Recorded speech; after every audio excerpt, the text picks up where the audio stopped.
90% से 95% लोग वो होते हैं जो अच्छे होते हैं दिल के, बट उनको नशा जो है एक ऐसा इंसान बना देता है, वो मतलब वो बीमार है, वो उनको फैमिली की बहुत ज़्यादा सपोर्ट की ज़रूरत है। नशा नहीं मिलेगा तो दर्द बहुत ज़्यादा होता है, ऐसा लगता है जैसे किसी ने पीट दिया हो, टांगों में बहुत दर्द होता है, पेट में बहुत दर्द होता है, सारे बदन टूटता है, नींद नहीं आती है। अब हम बात करते हैं क्या इसका इलाज संभव है, तो बिल्कुल संभव है। इसमें दो चीज़ें, एक है मेंटेनेंस थेरेपी, एक है डिटॉक्सिफिकेशन। नमस्कार दोस्तों, आज हम बात करेंगे जिस नशे की, उसका नाम है ओपियोइड्स, और इसकी वजह से हमारे देश का भविष्य कैसे ख़राब हो रहा है ये मुझे पिछले हफ्ते में रियलाइज़ हुआ। मैं अब पिछले 15 साल से ऐसे पेशेंट्स को देखता आया हूँ, एमडी करते समय भी और अपने क्लिनिक पर भी। लेकिन पिछले हफ्ते मैंने एक लड़का देखा 16 साल का, जिसने स्मैक लेनी शुरू की थी पिछले 5-6 महीने से। उसके बाद अगले ही दिन मैंने 2 बहनें देखी जो कि ट्विन सिस्टर्स थी, लगभग 20 साल की, और पिछले साल भर से वो हीरोइन ले रही थी, जो मेरे लिए भी बड़ा शॉकिंग था। मतलब मुझे अच्छा नहीं लगा या अनकंफर्टेबल सा फील हुआ, तो मुझे लगा कि इसकी अवेयरनेस के लिए एक डेडिकेटेड कंप्लीट वीडियो होना ही चाहिए। तो मैं आज शूट कर रहा हूँ ओपियोइड्स पे। ओपियोइड्स क्या होते हैं दोस्तों? अगर हम सिंपल भाषा में बात करें हिंदी में, तो इनको बोलते हैं डोडा, पोस्त, हफीम, भुक्की।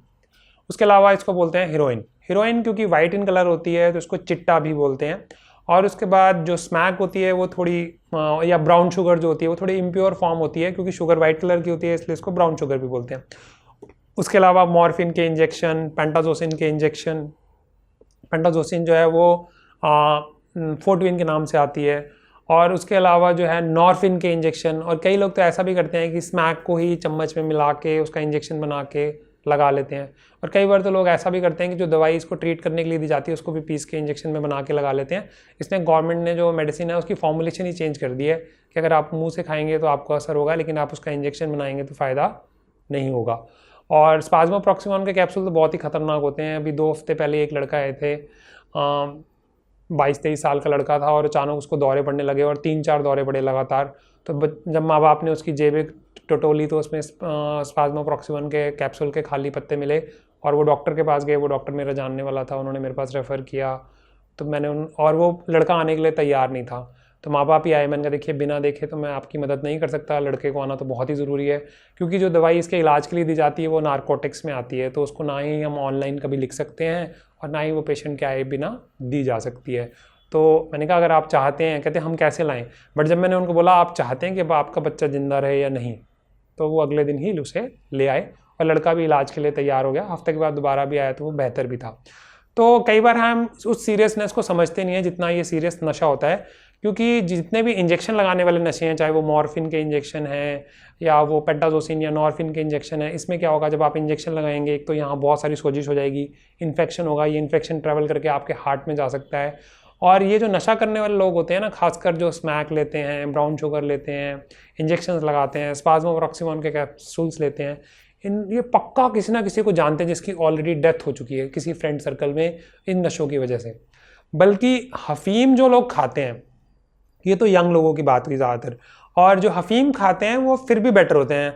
हफीम ज़्यादातर, हफीम, भुक्की, डोडा, पोस्त, ये है तो सेम कैटेगरी, बट ये वो लोग होते हैं जैसे ड्राइवर्स होते हैं, बिजनेसमैन होते हैं, और वो भी शिकायत करते हैं डॉक्टर साहब आजकल ना वो क्वालिटी वाला माल नहीं मिलता, मिलावट होती है, जितने मर्जी पैसे दे दो मज़ा नहीं आता। तो मैंने उन लोगों को भी छोड़ते हुए देखा है आजकल, जिन्होंने पहले कभी ज़िंदगी में सोचा ही नहीं, क्योंकि सरकार ने सख्ती बढ़ा दी, उसकी वजह से नशे के रेट बहुत ज़्यादा बढ़ गए और वो माल उतना प्योर मिल नहीं रहा, चाहे जितने मर्जी पैसे दो, तो लोग उसे छोड़ना चाहते हैं। और उसके अलावा एक आता है कोडीन सिरप, मतलब खांसी के सिरप। कई लोगों को वो खांसी के सिरप पीते हैं, 1 बोतल पीते हैं, फिर 5-6 बोतल तक पहुंच जाते हैं। अब प्रॉब्लम क्या आती है इसमें ना, टॉलरेंस हो जाती है। टॉलरेंस का मतलब क्या होता है कि मान लीजिए पहले आपका पौवे से काम चल जाता था, आपको बोतल चाहिए होती है, तो पहले तो बच्चा 2 थप्पड़ लगाओ तो डर जाता था, अब तो डंडे से पीटो तभी मानता है। तो उसका मतलब है ढीठ बन जाता आदमी का शरीर ना टाइम के साथ, थोड़ी डोज से बात नहीं बनती। जैसे स्मैक शुरू करते हैं लोग एक गांठ से जो 300-400 रुपये की आती है, फिर 4-5 गांठें मिला के 1 ग्राम बनती है, और पीने वाले जो है वो 3 से 4 ग्राम पे भी पहुंच जाते हैं। और 1 ग्राम की कीमत लगभग, दोस्तों डिपेंड करता है कौन कैसे अवेलेबल कराता है, 2 से 4 हज़ार तक हो सकती है।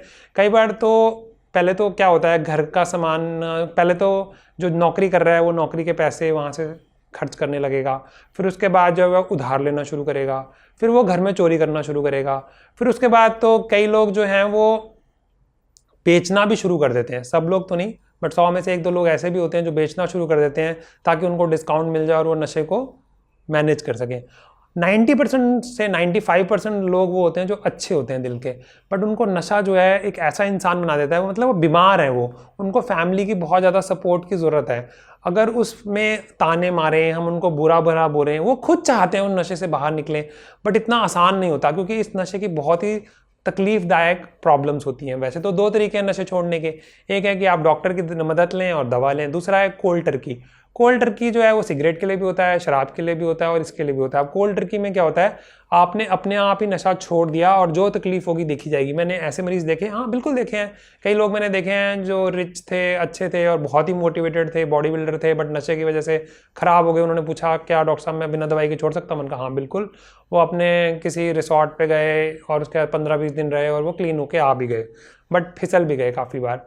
तो होता क्या है कोल्ड टर्की में, दिक्कत क्या आती है, इसमें क्या क्या लक्षण है जिसकी वजह से मरीज़ परेशान होता है, तो हम बात करते हैं। क्योंकि ये दुनिया का सबसे बेस्ट पेन किलर है।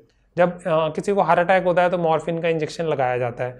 तो किसी को अगर कैंसर पेन्स भी हों तो भी मॉर्फिन दी जा सकती है, या ये टैबलेट्स जो आती हैं जो हफीम या डोडा पोस्ट या ब्राउन शुगर या स्मैक को छुड़वाने के लिए दी जाती हैं, वो दुनिया की बेस्ट किलर्स होती हैं, पेन किलर्स होती हैं। इवन मेरी मम्मी की जो डेथ हुई थी वो कैंसर की वजह से हुई थी, उनको बहुत दर्द होती थी। तो एक दिन वो बहुत परेशान थी, क्योंकि मैं इसी का स्पेशलिस्ट हूँ, तो मैंने उनको दवा ला के दी। तो वो दवा जब ला के दी तो मेरी मम्मी रो रही थी और 1 घंटे के बाद ही उनको इतना रिलैक्सेशन मिला। तो उन्होंने मेरे कहा हे भगवान, अच्छा हुआ मैंने तेरे जैसा लड़का पैदा किया। तो मतलब आप समझ सकते हैं कि कितना रिलीफ मिला होगा मेरी माँ को, कितनी परेशान थी वो। और एंड तक मैंने उनको दवा दी, बट उन्होंने एक ही गोली खाई जितनी उनको ज़रूरत थी। तो जब ये नशा नहीं मिलेगा तो दर्द बहुत ज़्यादा होता है। ऐसा लगता है जैसे किसी ने पीट दिया हो, टांगों में बहुत दर्द होता है, पेट में बहुत दर्द होता है, सारे बदन टूटता है, नींद नहीं आती है। तो और होता क्या है, शुरू में लोग पहले दिन छोड़ते हैं, उसके बाद दूसरे दिन और दिक्कत बढ़ती है, तीसरे दिन और दिक्कत बढ़ती है, छठे 7वें दिन जाने के बाद कहीं दिक्कत कम होना शुरू होती है और महीने के बाद जाके शरीर से नशा बाहर निकलता है। तो एक तो हो गया दर्द, दूसरी है सिक्रीशन मतलब जितने भी हमारे बॉडी में होल्स हैं उनसे सिक्रीशन होंगी। आंखों से आंसू आएंगे, नाक से पानी आएगा, मुंह से लार टपकेगी और उसके बाद उबासियाँ आएंगी बहुत ज़्यादा, पसीने आएंगे, दस्त लग जाएंगे और कई बार तो स्पॉन्टेनियस एजैकुलेशन भी हो जाती है। मतलब कि हिंदी भाषा में बोलें तो वीर्य भी छूट जाता है लोगों का अपना, जबकि वो सेक्सुअली स्टिमुलेट नहीं होते। तो उसके बाद जो है बुखार जैसा महसूस होगा, उल्टी का मन करेगा, रात भर नींद नहीं आएगी। और ऐसे लोग जो हैं कभी किसी अगर फैमिली के साथ जाना है कहीं घूमने 10-15 दिन के लिए, बिल्कुल रेडी नहीं होंगे। अब्रॉड जाना है घूमने, बहुत पैसे हैं। मेरे पास 1-2 पेशेंट ऐसे भी आए हैं कि बहुत पैसे हैं, कोई दिक्कत नहीं है, कनाडा में 15-20 लोग रहते हैं, उनकी फैमिली के बहुत टाइम से जाना चाह रहे हैं, बट फैमिली से छुप छुप के वो हफीम लेते हैं तो वो जा ही नहीं पा रहे। फिर उन्होंने दवा शुरू की, उसके बाद वो, क्योंकि क्या है ये सारी चीज़ें इलीगल हैं। ड्राइवर है तो वो बॉर्डर पे पकड़ लेंगे, पुलिस को पता होता है। जैसे डॉक्टर्स को शक्ल देख के पता लग जाता है कौन नशा लेता है, उसी तरह पुलिस को भी शक्ल देख के पता लग जाता है कि कौन नशा लेता है, किससे पैसे लिए जा सकते हैं, किससे नहीं। तो ड्राइवर्स को बहुत परेशान करते हैं। उसी तरह अगर आप एयरपोर्ट पे जाएंगे और ये नशा आप लेके गए तो नारकोटिक्स में आता है तो आप अंदर हो जाएंगे, बट जो मेडिसिन हैं वो लीगल हैं, वो प्रिस्क्रिप्शन पे आप अब्रॉड भी लेके जा सकते हैं। तो उसकी वजह से बहुत सारे लोग खुश होते हैं और छोड़ भी देते हैं नशा।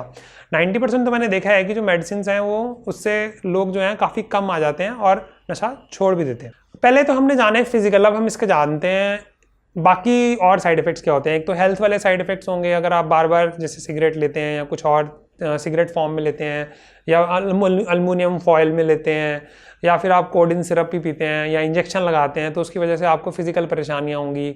शारीरिक तौर पे जो है वो हार्ट की परेशानी हो सकती है अगर इंजेक्शन लगाते हैं। यहाँ पे नसें जो हैं, नसें ढूंढनी मुश्किल हो जाती हैं कई बार। तो एक बार तो मैंने पेशेंट देखा था, वो अपने टाइम में अपने एरिया का काफ़ी बड़ा गुंडा रहा था और वो बताता भी था इस एमएलए को जानता हूँ, उस एमएलए को जानता हूँ, बट वो चलता था तो ऐसे हाथ चलते थे, तो वो चल ही नहीं पाता था ढंग से। मतलब वो बोलता था कि अगर मैं नशा ना करता तो मैं भी डॉक्टर साहब एमएलए होता आपके एरिया का। मैंने कोई बात नहीं, अब जो भी है, बट उन्होंने छोड़ दिया था ultimately. That is very important. एक तो हेल्थ कॉन्सिक्वेंसेज होते हैं, उसके बाद है सोशल कॉन्सिक्वेंसेज होते हैं। आपकी इज्जत जो है वो कम हो जाती है, आप जॉब से गायब होने लग जाएंगे, आप अपनी पढ़ाई में ध्यान नहीं दे पाएंगे। उसके बाद जो है अचानक घर से पैसे गायब होने लग जाएंगे, घर वालों को पता लगेगा तो मार पिटाई होगी, गाली गलौच होगा।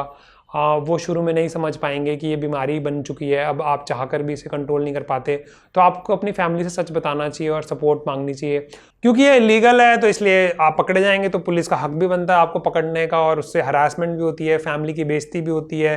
और पैसे की तो बहुत ही ज़्यादा बर्बादी होती है, क्योंकि इस नशे को मेंटेन करने के लिए हमें महीने में कम से कम 25-30 हज़ार से लेके 1-2 लाख की ज़रूरत पड़ती है। तो आप सोच सकते हैं कि कितने लोग हैं जो इतना पैसा कमाते होंगे, तो उनको ऐसे कई काम करने पड़ते हैं जो वो नहीं करने चाहिए। अब हम बात करते हैं क्या इसका इलाज संभव है, तो बिल्कुल संभव है। इसमें 2 चीज़ें हैं, एक है मेंटेनेंस थेरेपी, एक है डिटॉक्सिफिकेशन।